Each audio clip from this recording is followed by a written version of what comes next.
Australia. I'm Mark Humphries, and this is Pointless, the quiz show where the secret to winning is coming up with obscure answers and scoring the fewest points. Let's meet tonight's contestants. Welcome back, couple number one.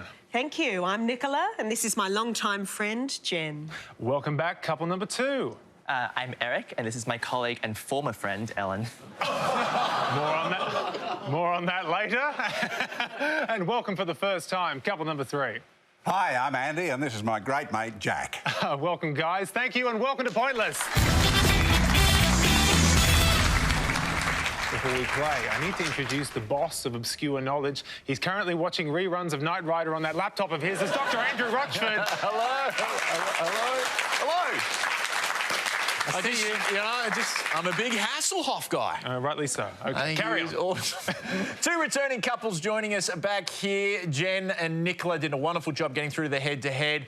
Eric and Ellen, I mean, it was rough, Eric, that you came out here and said she's your former friend. We were looking for the top 30 airlines, and you said British Airways, which I was surprised it wasn't in the top 30, but you found out it was number... 31. Eric, were you trying to swap partners with people? Were you... Yeah, they'll decline. Oh, okay. So, yes, plenty of pointless answers here, guys. Have lots of fun. Very best of luck, and good luck to everybody playing at home.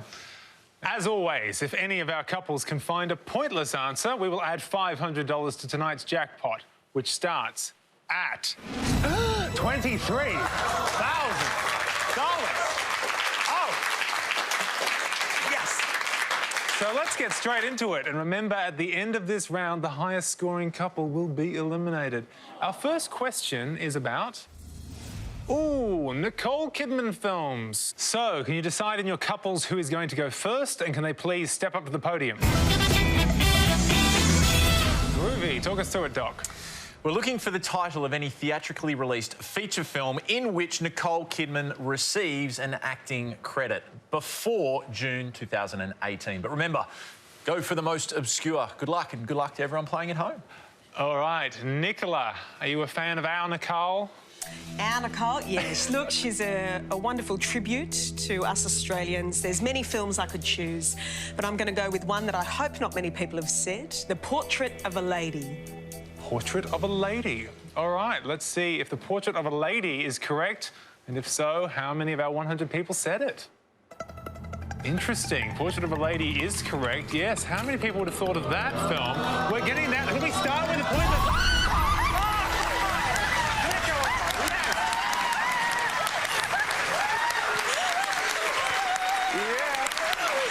Great start. Well done, Nicola. Thank you.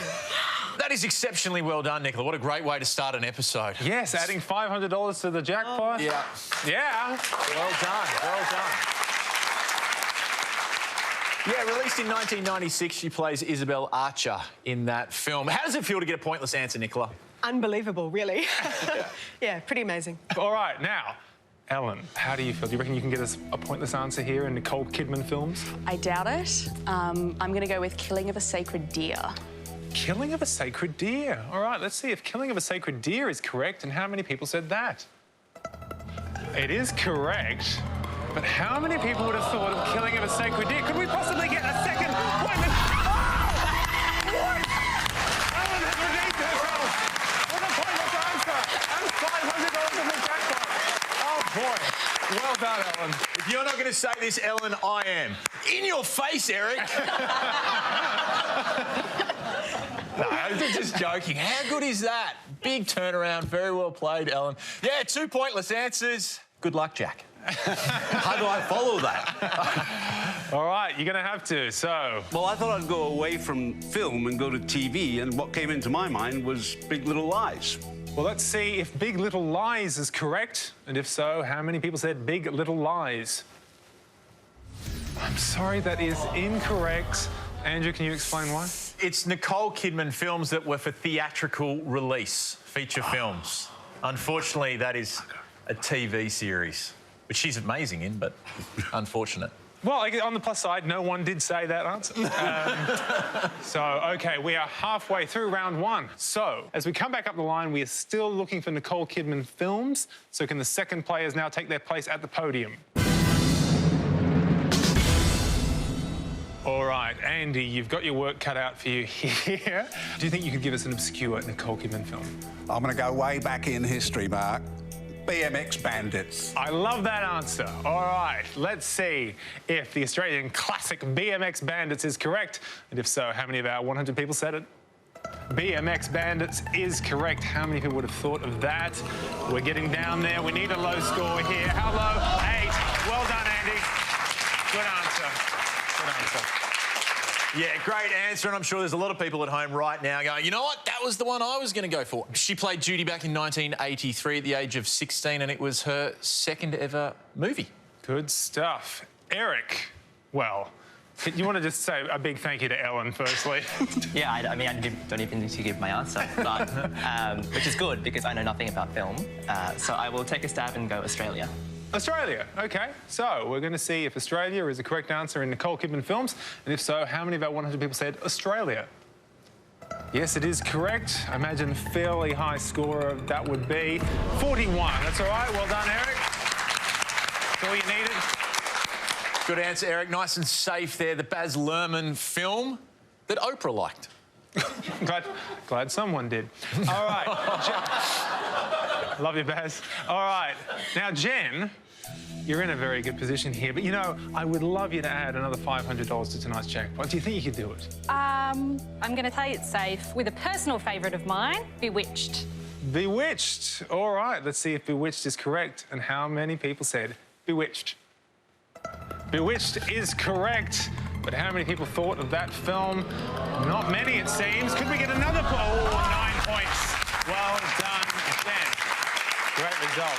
Yeah, remake there of the classic TV sitcom. Another great answer. Only 9 people knowing that. That was a slight surprise. But the pointless answers that we haven't already said, Rabbit Hole would have scored you 0 points. Before I Go to Sleep and The Upside. All pointless Nicole Kidman films, but we had so many here in the studio. Very well done, guys. Great start to the show. That is the end of a very exciting round one, and unfortunately the losing couple with the high score of 108 are Andy and Jack. Unlucky tonight, but the good news is we will be seeing you next time when you get one more chance to play.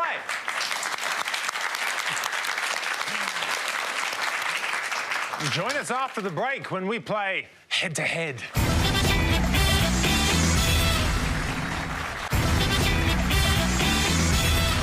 Welcome back to Pointless, where Jen and Nicola and Ellen and Eric are about to go head to head. Jen, now is it true that you've just removed the training wheels from your bike? Absolutely true. I didn't learn how to ride a bike until I was 25. Was it hard to learn later in life? It was so hard. Your centre of gravity is a lot higher. Yeah, I'm not very good. I can't go up hills, but I can do it. Well, there's no judgment here because I can't ride a bike. I know. What? It's sad, isn't it? You don't know how to ride a bike. I just lived near a highway and it was like, learn a bike and you'll die, so OK. Yeah. I just let it go. Fair enough. Yep. Anyway, well done, Jen. That's fantastic. One of us has got it right. Thank you. Now, the first couple to win 2 points here goes through to our final round, so let's play head to head.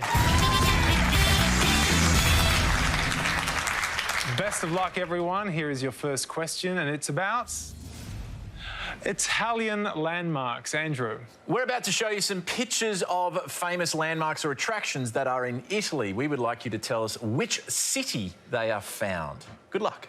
Thank you, Doc. Here are your landmarks. A. B. C. D.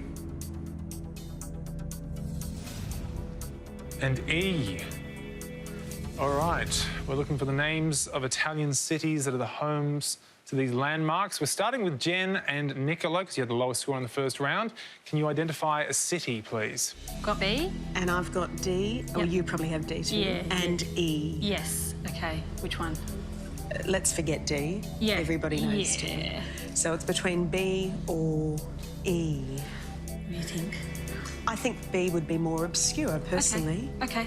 So, Jen, it's Okay. all yours. We're going to go with B, Florence. B. Florence for Jen and Nicola. Over to you, Ellen and Eric. Do you want to talk us through the board and then give us an answer? A is in Rome, I'm pretty sure. I think E, Venice Venice. and D, Pisa. D, Pisa. C, C looks familiar, but I can't quite put my... I don't know either. A, Rome? Yeah, sure, why not? Let's go with A, it's in Rome. All right. So we're going back to Jen and Nicola with their answer. They said that B is Florence. So let's see if Florence is right and how many people said it. Florence is correct. How many people would recognise Florence from that picture? Not that many, it seems. 9. Well done. Great job, Jen and Nicola. All right, Ellen and Eric, you've said that A is in Rome. So let's see if Rome is correct and how many people said it. Rome is correct. Can we get below that red line? We're racing towards it. Oh, not to be, but well done, Jen and Nicola. You've won the point. Great start to the head-to-head, guys. In Rome, that is the Pantheon. In Florence, that is the Basilica di Santa Maria del Fiore, the largest masonry dome on the planet. 4 million bricks in there. Skipping over C, going to D, that is the Leaning Tower of Pisa there. Construction on that was actually halted by the war, and then they came back and realised it was on soft soil. Still waiting for Current Affair Italy to do their dodgy builders expose on the Leaning Tower of Pisa. Absolutely.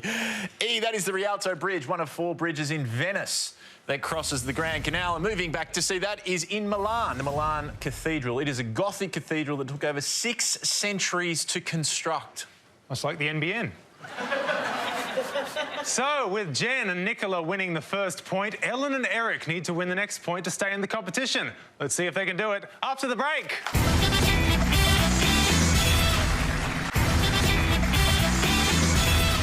Welcome back to Pointless, where Jen and Nicola have taken the lead in our head-to-head round with 1 point. Let's see whether Ellen and Eric can even the score with a win here.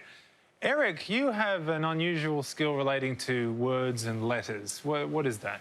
I can relatively quickly count how many letters a word has if someone says a word or just like looking at it on a page. Sounds like a challenge. OK, for instance, how many letters in the word amphitheatre? 12. He's right. Yes. He's right. My turn? Yeah. I'm not sure if it's one word, but how many letters in Lady Killer? 10. That was very impressive. All right. Our next question is about Australian phrases. Doc. We're about to show you a series of iconic phrases used in Australian English. However, there is a word missing. We would like you to tell us what that missing word is. Good luck. Good luck to everyone playing at home. Thank you, Doc. Let's take a look at our 5 phrases. Like the cocky on the blank tin. Not playing for a blank station. One's blank is worth bottling. Teach one's blank to suck eggs. And stone the blank. All right, Australian phrases. So we're starting with Ellen and Eric. Can you identify one of these phrases? Any? No. Well, that's helpful. I also don't know any. But at least you can tell us how many letters are in the phrase. Yeah, that's true. I can't I think count this is mine. where your skill in crosswords might theoretically come into play here. Might go the second one, sheep. Sheep. All right, that's your answer? Yeah. All right, so we're saying not playing for a sheep station for Ellen and Eric. Jen and Nicola, if you can you talk us through the rest of the board? We're actually going to start from the bottom. Yep. We can't say the bottom one without putting a particular voice on. So Do it. that's got to be Stone the Crows. That wasn't rehearsed. And then moving up, that's got to be teach one's grandmother to suck Yeah, yeah, eggs. yeah. Though I've not checked that the number of letters fit the Yeah, Eric, you want to help us out with that one's... one? Blood. Oh, Your blood's worth bottling. Your blood's worth bottling. Does it sound familiar? Yeah. and the top one? I have no idea. Okay, so let's leave that. So we're after 3, 4 or 5. You choose. We're going to teach... Yeah. We're going to teach one's grandmother to suck eggs. Yes, we are. Okay, that was charming. All right, so we're going back to Ellen and Eric. We're going to start with your answer. You said that number 2 was not playing for a sheep station. So let's see if that's right and how many people said sheep. Sheep is correct. Well done. But how many people knew that? Not that many. 33. Well done, Ellen and Eric. Now, Jen and Nicola, if you get this point, you're going through to our jackpot round. Your answer, which was, I'm going to get you to say the phrase again in your rocker accent. No, this one's got to be charming. Teach one's grandmother to suck eggs. Thank you, Julie Andrew.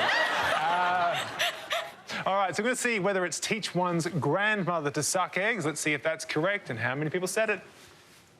It is correct. Can we get below that red line? Who's it going to be? We're racing towards it. Yes, they've done it. And how low can they go? 7. Welcome, Jen and Nicola, won the points and the round. That was thoroughly entertaining. Very well done, guys. Let's run through the board. Not playing for a sheep station. That's playing a card game usually when the stakes aren't that high, so no one is betting their sheep station. One's blood is worth bottling. 53 there you go. points. So glad. And that is somebody who is exceptionally valuable. Jen, well played there. Teach one's grandmother to suck eggs, 7. And that is when you give advice to somebody who is clearly older, has more experience than you. The bottom one there is stone the crows, 72. And the one at the top that you guys couldn't answer was like the cocky on the biscuit tin. 23, and that's because there's only one of him on the biscuit tin, so all on your lonesome. Very well played, guys. Great work, Jen and Nicola. You've won 2 points, which puts you through to the final round. Bad luck to Ellen and Eric. Thank you so much for playing. You've been fantastic contestants, but it is time for us to bid you farewell. But stay right where you are, because after the break, Jen and Nicola head into our final round playing for $24,000!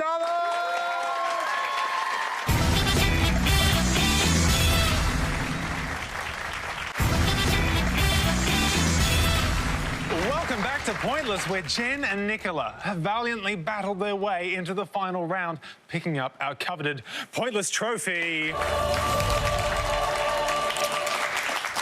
Isn't she pretty? Now they have a chance to win our Pointless jackpot, which stands at $24,000. Yes. Now, the secret to winning our jackpot is to come up with a pointless answer that none of our 100 people came up with.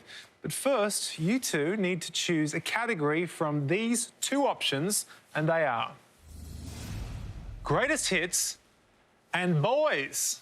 Greatest hits could be music, but it might not be. I think I'm leaning towards greatest hits. Sure. We're going to lock in greatest hits, please. You've gone for greatest hits, so over to you, Andrew. All right. The first in the greatest hits category is Blondie greatest hits. Here we're looking for you to give us the name of any song that appears on the original 1998 Australian release of the album Atomic, the very best of Blondie. And the second category is Prince greatest hits. The wonderful Prince. Please tell us the name of any song that appears on the original 2001 Australian release of the album The Very Best of Prince. You guys have played so well over 2 shows. Good luck. Thank you, Doc. Now, you have 30 seconds to come up with your 2 best answers, and all you need to win the jackpot of $24,000 is for just one of those answers to be pointless. I believe in you. We're going to put 30 seconds on the clock, and your time starts now. Okay. My favourite Blondie song is Sunday Girl, and I don't think it's a very popular one. I'm not sure, but I don't know if it's on the album. It's Do you know any? They both sound like compilation albums. Atomic is also a name of a song, but that's the name of the What album. about So I think it's Raspberry Beret. What's that one? I want extra time in your kids. That one. There's that Prince? one. Yeah. 10 seconds. Yeah. Mate, you lock it in. Okay, You know Sunday these Girl, better than me. Raspberry. They're my two of my favourite songs of those artists. So let's just go with So it's that. one of both. Yes. Okay, Yeah. take it away. Your time is up. Let's get your 2 answers and let us know the category they relate to. Okay, for the Blondie greatest hits, Sunday Girl. And for the Prince greatest hits, Raspberry Beret. All right, Sunday Girl and Raspberry Beret. Let's put those answers up on the board. There they are. $24,000. It would be the biggest jackpot we've ever given away on Pointless Australia. So, for $24,000, let's see if Sunday Girl is a pointless answer. It is a correct answer. That feels pretty obscure. Is it obscure enough? Could we be giving away $24,000? Is it a pointless?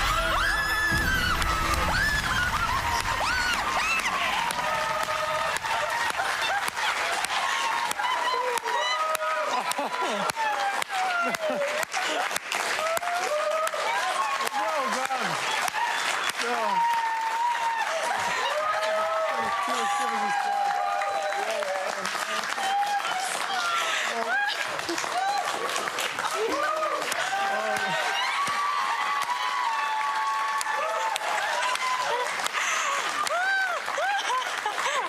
That is so exciting. $24,000.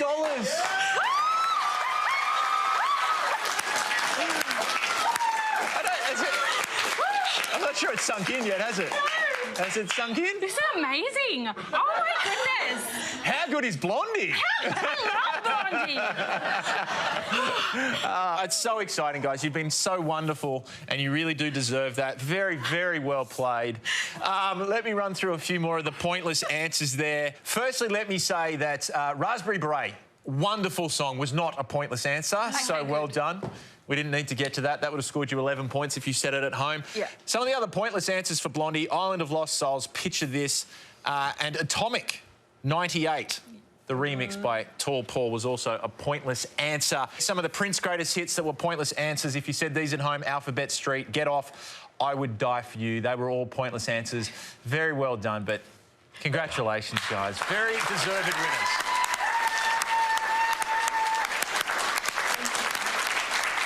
To find out how you went, just head to 10 Play. The answers and the scores are on there.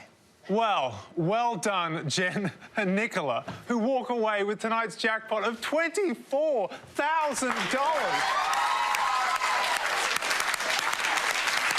Join us next time for Pointless, but for now, it's goodbye from Doc. Goodbye.